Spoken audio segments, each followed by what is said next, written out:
Hey there. Subscribe to my channel. And also press this bell icon.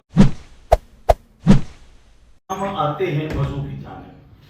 तो वजू का जो तरीक़ाकार है और जो फ़राइज़ हैं वो सूरह माइदा के अंदर, सूरह माइदा कुरान की तरतीब के लिहाज से 5वीं सूरत है और 5वीं सूरत में 6ठी आयत मुबारक है जिसमें वजू का तज़किरा है।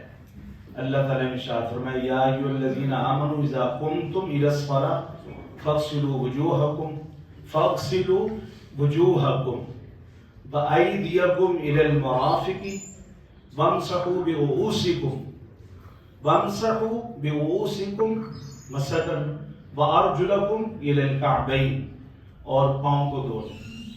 ये 4 फर्ज जो हैं अल्लाह ताला ने कुरान पाक के अंदर इरशाद फरमाए हैं, यानी कि वज़ू के 4 फर्ज अल्लाह ताला ने इरशाद फरमाए।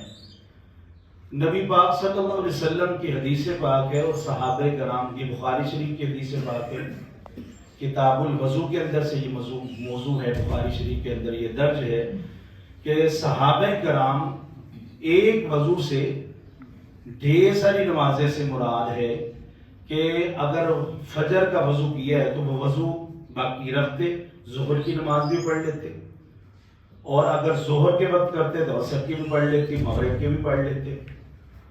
और मुफस्सिरीन ने लिखा है कि इब्तिदाए इस्लाम के अंदर हर नमाज के साथ पहले वज़ू करना फ़र्ज था, फिर उसके बाद जो है ये मनसूख कर दिया गया इस फ़र्ज को कि हर नमाज के साथ नया वज़ू किया जाए।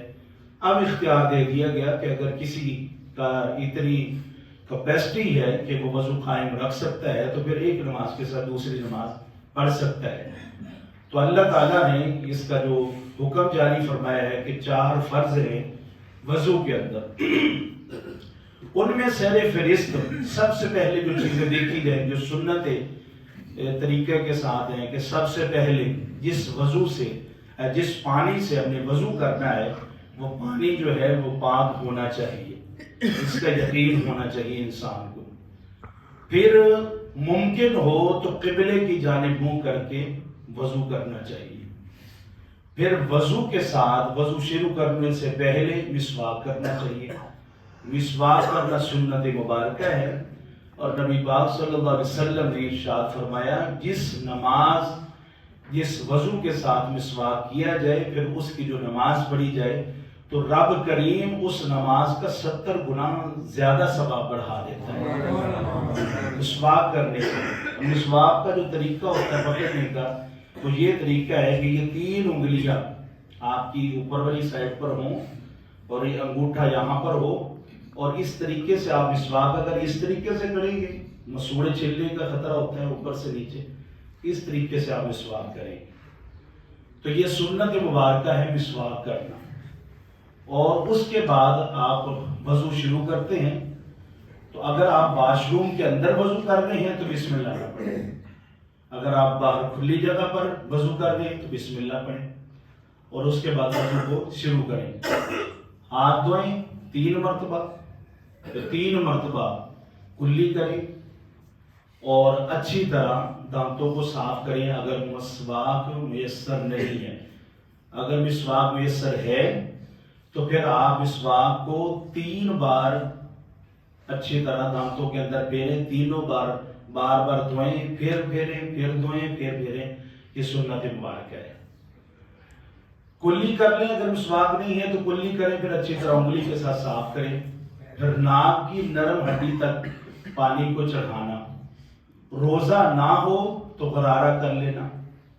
फिर उसके बाद जिस तरह कुरान कहता है कि पहले मुंह धो लें, तो ये जो दरमियान में बातें हैं कि हाथ धोना, फिर कुल्ली करना, फिर नाक में पानी चढ़ाना, ये सुन्नत मुबारक है। और जो पहला फर्ज है कि मुंह धोया जाए, तो अमूमी तौर पर जहां पर आपके बाल शुरू होते हैं यहां से लेकर ये नीचे, जहां नीचे वाले दांत शुरू होते हैं, इसकी थोड़ी तक जो है ये आपका चेहरा है। इसी तरह इस कान से इस कान तक ये आपका मुकम्मल चेहरा है। इस चेहरे को धोने के लिए जो तरीकाकार है کہ پانی کو اوپر سے نیچے کی جانب بہایا جائے، اور پانی بہانے کا حکم ہے، پانی بہانے کا حکم ہے کہ یعنی کہ اوپر سے نیچے پانی بہہ جائے آپ کا۔ تو اس طریقے سے پانی پھینکیں گے تو پھر بھی بہے گا، پانی اوپر سے نیچے چلائیں گے تو پھر پانی جو ہے وہ بہہ جائے گا۔ پھر اسی طرح ہاتھوں میں پکڑ کے پانی سائڈوں سے بہائیں نیچے تک، یہ اندر والی سائڈ، یہ اچھی طرح کانوں کے ساتھ والی سائڈ کا تسلی ہو جائے کہ پانی اچھی طرح لگ گیا۔ داڑھی ہلکی رکھی ہو تو پھر اس سے جسم نظر آتا ہے، کوشش کریں کہ پھر جسم تک پانی پہنچائیں۔ داڑھی گھنی ہو تو اس صورت کے اندر پھر کوشش کریں کہ پانی کو بار بار 3 مرتبہ پانی کو لگائیں، تاکہ ممکن ہو جائے کہ ہر بال تک پانی پہنچ جائے۔ پھر داڑھی کا خلال کرنا، ایسے نیچے سے آگے کی جانب خلال کرنا، یہ داڑھی مبارک کا، تو یہ پہلا فرض ہو گیا ہے۔ پھر دوسرا فرض جو قرآن کہتا ہے کہ کوہنیوں کو ہاتھوں سمیت دھونا، یہ دوسرا فرض جو ہے، کوہنیوں کو ہاتھوں سمیت دھونا۔ تو یہ طریقہ کار ایسے نہیں ہو کہ اوپر سے ایسے نیچے، بہتر یہ ہے نیچے سے اوپر کی جانب ایسے دھویا جائے، سیدھے بازو کو پہلے دھویا جائے، اور ایسے پانی ڈال کے بعض اوقات ایسے ایسے کر لیتے ہیں، پانی نیچے ایسے آ جاتا ہے اور یہاں پر جگہ خشک رہ جاتی ہے۔ تو کوشش کریں کہ تسلی کریں اچھی طرح، پانی ہر جگہ پر پہنچ جائے۔ تو بازوؤں کو کوہنیوں سمیت، یہ کوہنی ہے، وضو کے اندر کوہنیوں سمیت کا تذکرہ ہے، اگر اس سے تھوڑا زیادہ بھی دھو لیں تو مستحب عمل ہے، بہتر ہے کہ شک شبہ ختم ہو جائے گا۔ 2 فرض ہو گئے، تیسرا فرض اور بڑا اہم فرض وہ ہے سر کا مسح کرنا۔ سر کا مسح کرتے ہوئے لوگ غلطی کیا کرتے ہیں کہ مسح کرنے سے پہلے انگوٹھوں کو چومتے ہیں۔ اس کا حدیث پاک سے کہیں بھی تعلق نہیں ہے کہ پہلے انگوٹھوں کو وضو کے درمیان میں چوما جائے پھر مسح کیا جائے، بلکہ اس کے بغیر ہی یہ عمل کیا جائے۔ اور اس کا طریقہ کار کیا ہے کہ سیدھے ہاتھ پر پہلے پانی لے لیا جائے چلی کے اندر، یہ چلو بھر لیا جائے، پھر نلکا بند کر دیا جائے، پھر اس چلو کی اس کے اوپر ایسے گرایا جائے، دونوں ہاتھ تر ہو جائیں، سر سے امامہ یا ٹوپی کو پہلے ہی اتار کر رکھ لیا جائے۔